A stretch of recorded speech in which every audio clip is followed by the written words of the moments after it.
If you're a personal trainer or strength coach who's looking to level up your assessment, program design, or coaching and cueing skills, or maybe along those same lines, you just want to make a little bit more money every hour and work fewer hours every week, then we need to talk about the Complete Coach certification.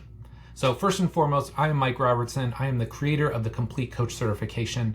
And if you know nothing about me, I'll give you the shortest possible iteration of my biography. I've been doing this for 24 years now. I've done everything from one-on-one, small group, large group. I've worked in gym pop environments, rehab, high-level elite sports. So I've run the gamut during my time in the fitness industry. And along those same lines, I've been creating content since way before it was actually cool. I think I got my first article published in 2001. And so over the years, I've created literally thousands of pieces of content, from articles, podcasts, videos. And as I was creating all this content, one of the questions that started coming up again and again was, hey, Mike, I love your content. I want to learn more from you. If I could only buy one resource from you, what would it be? I just didn't have a great answer for that. So in the late 2010s, I decided I was going to create the one thing, the one investment that you can make that's going to give you my entire training and coaching system. And what you get is the Complete Coach certification. So what I wanted to do here today was just take you kind of step by step through the cert, give you an idea of what's under the hood. So if you do decide to invest, then I want you to get a really good idea as to what's in there, what you're going to learn, and how it's going to make you a better trainer or coach. So when you purchase and you get to log in, you will have access to the entire cert. And you can see I've broken it up into different modules. There's basically 4 large sections that I want you to think about. Number 1, we have our foundational stuff. So a little bit of a biography on me, and then we have anatomy. Because I really feel like if you don't understand anatomy, it's going to be really hard to write a good program or to coach and cue effectively. So most importantly, when it comes to this stuff, I'm not going to bore you with origins and insertions, all that. There's a better time and place for that. Instead, what I want to do is give you a basic understanding of the anatomy that I think is most important to you. And when you better understand that anatomy, you're going to be able to make better decisions when you're writing programs. So we've got a pretty extensive little section on anatomy here, and I break it down: bones and joints, muscles of the core, upper and lower extremity. And the great thing about all this is I try and make all of these videos fairly short. The last thing I want to do if I invest in a course is look at a video that's 2 hours long. I don't know about you, it just seems so daunting and so overwhelming. So instead, I try and make all of these videos pretty short so you can watch it, in a short commute maybe that you have in your car, or if you got 20, 30 minutes on your lunch break. You should be able to knock some of these videos out so that ultimately you feel like you're moving forward and you're making progress going through the cert. So we have anatomy. We have key principles to program design, some of the things I think every great program designer does when they write a program. Next, we have my program design thought process. And so again, there's steps that go beyond the X's and O's, whether it's sets and reps, time under tension, rest period. Those things are super important, and we do talk about those. But I think there's a thought process that goes into this. And for example, here I talk about having a vision. If you don't have a vision for the client or athlete that you're working with, then how are you going to write a great program for them? So these are things that maybe a lot of people take for granted early on in their career. But if you start to utilize this thought process, I guarantee you're going to end up writing better programs. So we got the program design thought process. Then we have arguably the most robust section in the cert, which is my R7 system for program design. And this is something we created, I think it was 2011, 2012 now. Bill Hartman, Eric Otter, and myself locked ourselves in a room at IFAST because we weren't happy with how we were delivering programs. In a lot of ways, it just didn't really connect with the clients and athletes we were coaching. There was a lot of technical jargon. There was a lot of verbiage that they had no clue what we were talking about. So we wanted to create a system and a framework that not only made it relatable to our clients and athletes, but that allowed us as a team of coaches to write more seamless and integrated workouts. So literally, if you struggle at all with program design and you're not using the system, this section alone is worth the price of admission, because I'm going to take you step by step through all the different elements of a workout. And if you're not touching all of these bases, then you're probably not writing the best possible workout that you can. So R7, very, very important, and I break it all down for you in here. Next, R7 is great because it is the framework and it tells you how to write each individual training day. But beyond that, there's just a training day, right? There are training weeks and training months, and how do you stack multiple workouts together? And this is where we really get into some of the weeds with program design, because every client and athlete you work with is different. If you have somebody that's only coming in twice a week, you don't have nearly as many options as somebody that's coming in 4 times per week. And how do you train for different clients? If you're working with somebody that has, fat loss or muscle gain goals and desires, how does that program look different than somebody that's chasing more athletic development or performance-based goals? So we dive into all of that, and we really help you understand how to set up a training week and a training month to really allow you to customize your programs to the clients and athletes that you're serving. From there, we have 6 qualities of great coaches. I love this little segment. It's pretty brief, but it kind of gives a bird's eye view into some other coaches that I have a tremendous amount of respect for and the things that they do that make them unique. And I think as you get deeper into this and as you coach longer, one of your goals should be to figure out what makes you unique. What makes you the best possible coach? And so, when you're starting out, just like I did, you kind of emulate other people, right? You kind of follow the crowd a little bit, and that's fine. But over time, your job should be to figure out what makes you the best coach possible. And so once you try to figure that out and you start to put those pieces together, now I think you become your best, most authentic version of yourself. Next, we talk into running a great training session. And again, some of this stuff I think kind of gets brushed by the wayside, or people tend to forget about it. But there's little things that you can do every single day to make sure that you're running great sessions. Sometimes it's as simple as getting to the gym 15 minutes early, getting everything turned on, the right kind of music, the programs are pulled, and you're ready to go in and just crush your entire day of training and coaching. So we talk about how to run a great session.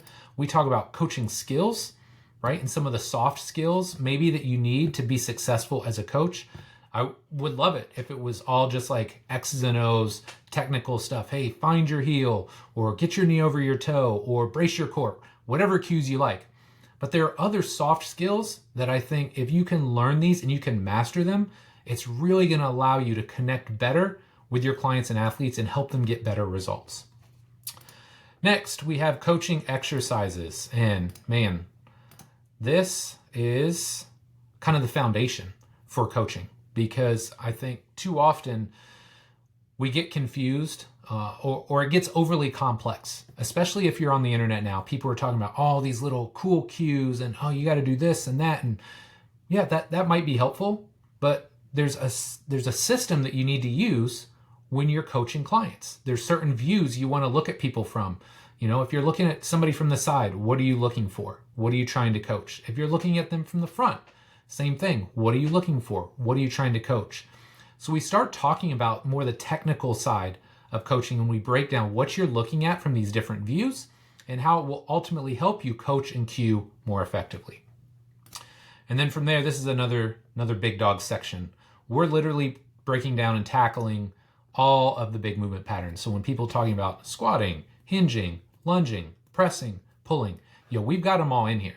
And not only do we break them all down, but we talk about progressions and regressions that you can use. And I came up in a certain day and age where, man, if you said squat, it meant back squat. And everybody in the gym back squatted. And I think over the years, we realized, hey, that's probably not the most effective way to do this. So what does a good squat look like? We try and check those boxes. And then we try and figure out which squat progression or regression works best for the client or athlete standing in front of us. So I'm telling you guys, this is a monster section. And if you have any questions about how to coach and cue more effectively, or how to create a system of progressions and regressions that you can use with your clients and athletes, just kind of like R7, this section is worth the price of admission. Now, when I created all this, one of the big questions that I got was, Mike, this is super helpful. I love this stuff, but I don't necessarily know what I should do for an assessment. And man, it kind of made sense because I covered all of this, but I didn't talk about the assessment process that we use. So a couple years after I launched the cert itself, I added this 11th module. And let me tell you guys, there is a ton of information here. We're breaking down my entire assessment process and literally start to finish. not just the technical stuff, right? The table test, movement test, all that, but we talk about how I actually bake in building empathy, right? Creating connection early on. We talk about the selling process on the back end because, yeah, we want to have a great assessment. We want to know how to write an awesome program for our clients and athletes. But if on the back end, you don't know what questions to ask or you don't know what to say to get the sale, then ultimately you're doing both yourself and that potential client or athlete a disservice. So we go hard on this, guys. I'm telling you, we're talking about the initial Q&A, the movement assessment, posture and static assessment, table test, movement test. This is the whole thing. This is literally how I assess my clients. And then I will help you take that and then understand, once you have all this information, how you run it back and put it into an actual workout. From there, the Complete Coach Workshop, which is, again, another really huge benefit, I think, when you invest in the course now.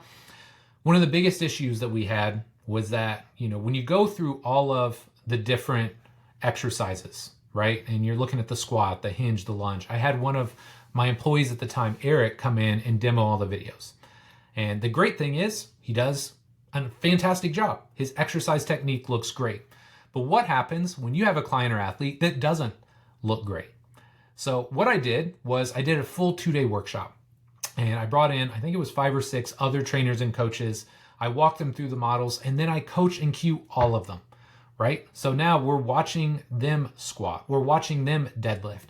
And in real time and on the fly, you're watching me coach and cue these people, try and improve their movement quality and get them, into the shapes and the positions that we're looking for.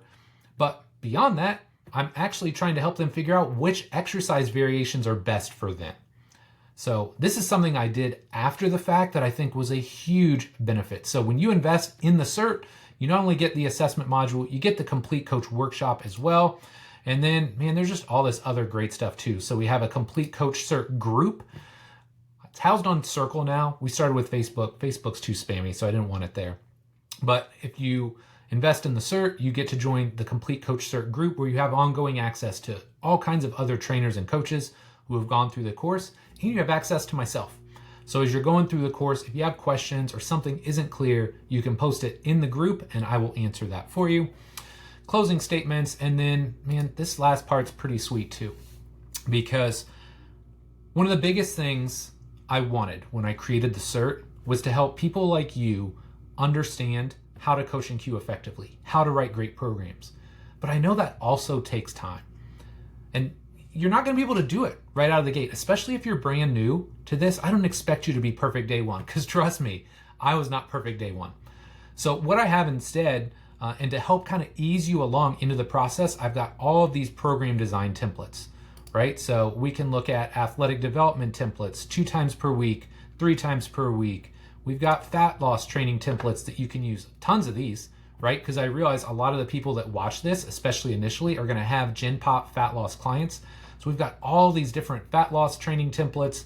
We've got muscle development. We've got strength gain. We've got progression regression charts.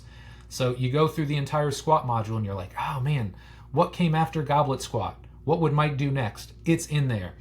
We've got the craft of coaching, which is like a 70-page document on how I approach coaching and some of the things that will help you troubleshoot your coaching and become a better coach.